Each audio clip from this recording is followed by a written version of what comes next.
4, número 56, en el Mariel. 22 de octubre de 1926. Ahí pasé los primeros años de la vida y cuando ya tenía 6 años ingresé en la primaria. Una primaria algunas veces particular y otras veces del Estado, hasta que llegué al 6º grado. Ya en el 6º grado era el único nivel que había en Mariel, no existía nivel superior al 6º grado, a no ser particular. Entonces empecé a recibir clases particulares, ya lo que viene a ser hoy un nivel de 7º, 8º o 9º grado. En 1941, en una tabaquería que había cerca de mi casa, me hablaron conmigo para que fuera lector de tabaquería, y ese fue el primer trabajo que yo hice. Lector de tabaquería, habían 20 y pico de tabaqueros, 10 o 12 despalilladoras, y entonces les leía por la mañana la prensa y por el mediodía distintos libros. Ahí comenzó mi hábito de leer. Nunca más lo he perdido, porque tengo 83 años ahora actualmente, ya casi, falta un mes, y sigo leyendo todo lo que puedo, de cualquier tema que a mí me interese o me guste o que me sirva para mejorar la cultura en general. Ahí estuve en ese trabajo hasta 1945, 4 años, y ahí entonces fui para el correo a aprender telegrafía. Era una de las pocas cosas que se podían resolver o aprender en un pueblo como Mariel, y que me permitía tener una plaza de telegrafista que no era una plaza mala en esa época, ni por las condiciones de trabajo ni por el sueldo, era más o menos aceptable. En 1945 ya consideré que debía encaminarme a otra cosa, no podía seguir de director de tabaquería. Ya también la guerra se había terminado el 1 de septiembre y el taller de tabaquería empezó a decrecer en intensidad de trabajo y en cantidad de tabaqueros, por lo tanto ya tampoco me daba resultado ese trabajo porque quedaban muy pocas personas en la tabaquería. Y entonces fui al correo, comencé a practicar telegrafía para hacerme telegrafista. Ya en 8 o 9 meses ya yo transmití, recibía correctamente con La Habana, podía haber adquirido una plaza de telegrafista después de la prueba que sea en el Ministerio de Comunicaciones. Pero por problemas políticos no fui yo, pues decidieron otra persona que tenía más relaciones políticas en el Ministerio de Comunicaciones, y yo la plaza que quedaba vacante ahí, que yo podía haber ocupado, no la ocupé. Pero en esa situación ya, de principios de 1946, se convocó por la Marina de Guerra en los periódicos para que fueran preparándose una serie de personas de las Fuerzas Armadas y civiles para un curso que se daría en los próximos meses para meteorología, o sea, hacerse meteorologista por la ampliación que la Marina de Guerra llevaba a cabo en el Observatorio Nacional de aquella época, que es el actual hoy Instituto de Meteorología. Como es natural, faltaba todavía varios meses para eso. Tuve la oportunidad de ingresar en la Academia Naval del Mariel, de aquí de mi pueblo, y a los 8 meses a los 9 meses fue cuando el Instituto, o sea, el Observatorio Nacional de aquella época, convocó ya directamente a comenzar las clases.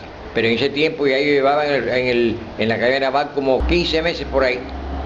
Ya era radiotelegrafista, porque ahí me había hecho radiotelegrafista. Aquí en Mariel, telegrafista de correo, pero allá en la Academia Naval, radiotelegrafista, ya recibía y transmitía 18 paradas por minuto, que era lo que se exigía. Yo hacía más, yo hacía 20, 21 y 22.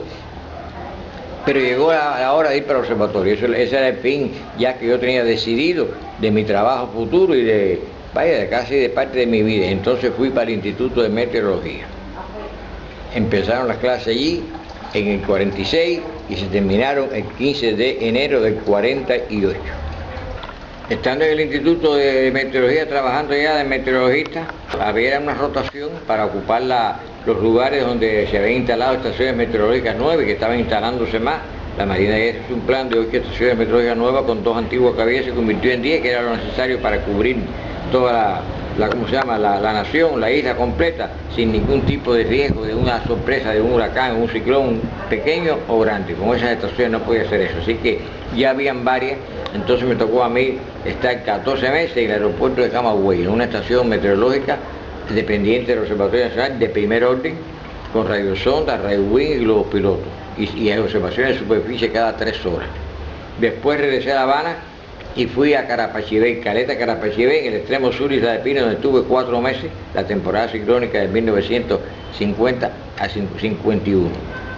Después seguí en el observatorio trabajando, y ya en el 1952 pasé al departamento de pronóstico, que era el departamento, bueno, que era lo que se le considera la llave dentro del Instituto de Meteorología, porque es el que hace el pronóstico de todo tipo de actividad que vaya a haber en el tiempo, alteraciones, lo mismo un frente frío, que un huracán, que lo que sea. Ese es el departamento, se puede decir que es la cúspide ya de todo lo que sea meteorología, que es el departamento de pronóstico, donde trabajan los previsores del tiempo y los que hacen definitivamente el pronóstico para la población y para todas las partes interesadas, aviación, navegación y demás. Así estuve ahí en el instituto hasta 1951 en esa parte, en la parte de pronóstico. Estuve de 51 al 61, 9 años. Pero en el 61 me ofrecieron una plaza para trabajar de radiotelegrafista en el Ministerio de Comunicaciones, con un salario mucho mayor que el del observatorio. Por un problema también de economía, pues dejé meteorología sin querer dejarlo, porque me gustaba eso y me sigue gustando, pero bueno, los problemas económicos también determinaban mucho en la vida de una persona. Antes, ahora y después, la economía siempre era los principales elementos del ser humano. Y entonces fui a trabajar al Ministerio de Comunicaciones. Por circunstancias que se presentaron después, no trabajé de radiotelegrafista, porque estamos hablando de 1961, de principio, ya la invasión de Playa Girón estaba ya a llegar, se sabía que venía para acá, eso era público, el mundo entero sabía que había una invasión contra Cuba para tratar de derrocar el gobierno revolucionario. Entonces, como yo tenía instrucción militar de la Academia Naval, que la tenía ya, tenía instrucción militar, armamento, disciplina militar, organización, todo eso, entonces me pusieron de jefe de las guardias. O sea, era operativo de guardia de toda la defensa del Ministerio de Comunicaciones, cuando eso estaba en el convento de San Francisco, en Teniente Rey y Oficio, donde está hoy la Basílica, donde se dan actividades de música culta y demás. En 1982, por circunstancias familiares, tenía que dar los viajes todos los días de La Habana aquí a Mariel. Eso no era posible, era muy difícil eso, lo intenté, unas veces llegaba demasiado tarde, otras veces demasiado temprano, y no podía ser. Entonces me trasladé a vivir aquí al Mariel, con mi familia aquí, en la misma casa donde había nacido. Solicité una plaza en el puerto, la adquirí y estuve en el puerto 10 años, hasta 1992, que me jubilé. En el 31 de enero del 92, fue el último día de trabajo en el muelle y pasé ya a condición de jubilado. Pero ya desde 1986, 5 años antes, como yo en el observatorio tenía mucho hábito de leer, que lo acabo de decir, eso lo adquirí cuando era director de tabaquería, leía muchas historias de Cuba, leí mucha historia de Cuba y ya tenía conocimiento suficiente en historia de Cuba para dar alguna conferencia, charla, conversatorio, algún trabajo de historia. Entonces ya empecé en 1986 a visitar el museo.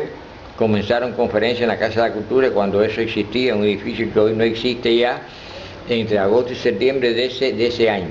Y ahí comencé a trabajar en cultura, a trabajar no con salario, sino de forma voluntaria hasta la actualidad. Llevo ya 23 años trabajando en cultura y ya después después ya vinieron se formalizó otra situación y se formalizó más bien la Plaza de Historiador. Cuando comencé era sencillamente un aficionado que sabía historia y que daba, pero bueno, ya después después ingresé en la Unión Nacional de Historiadores de Cuba, en la UNIC, y después ya me nombraron aquí en el municipio historiador oficial del municipio de Mariel, plaza en la que estoy ya, le llevo varios años y que la mantengo aún en este momento, ya en esa posición de historiador oficial, por trabajo, por considerar que se ha hecho un trabajo como lo requieren las circunstancias. El año pasado me dieron la condición de personalidad destacada en el pueblo con respecto a ser historiador, y ahora, ya hace unos meses, ya en este año del 2009, a principios, fue en marzo o abril, me dieron la condición de pedagogo del siglo XX a nivel nacional, en toda Cuba. Dos reconocimientos que yo admiro mucho y agradezco y me siento bien con ellos. Creo que he hecho lo más. Uno nunca está conforme con lo que uno hace, uno cree que debe haber hecho más. Y algunas veces uno sale de un trabajo, una conferencia y dice, debí haber hablado esto y no lo hablé. Uno no queda nunca conforme. Pero de todas maneras parece que no no ha habido inconformidades por parte de nadie, de la población, de las autoridades políticas y administrativas del pueblo, puesto que me han dado esos dos reconocimientos que me hacen sentirme bien en mi trabajo.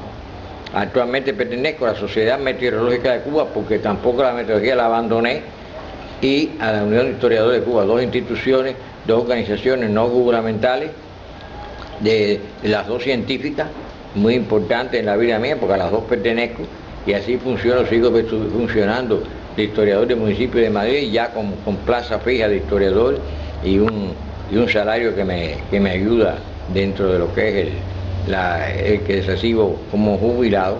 Así que aquí estaré, trataré de seguir cumpliendo con mi deber y ayudando en lo que sea la historia de Cuba y la historia local, mientras la memoria me acompañe y la salud, cosa que un día se va a terminar, como es natural, porque es un problema de evolución de la persona, nacimiento, desarrollo y muerte, pero de todas maneras, hasta hoy tengo buena salud y buena memoria. En el historiador puede faltarle alguna otra cosa en la vida, pero lo que no puede faltar es memoria, porque esa es la base principal de este trabajo. Y mientras la tenga, voy a tratar de seguir cumpliendo con mi deber. Aún guardo en mi mano una estrella, un roto de viento de la última unción. Aún lanzo a los mares violentos el beso que salva este brillo mortal. Y logro en batallas distantes derrotas que sufren medallas de honor, como peldaños de una escalinata y citas de libros que causan temor. Luces, pequeñas princesitas de cristal, luces que vienen, matan, salvan y se van, pero nos dejan como el rocío una esperanza de temporada.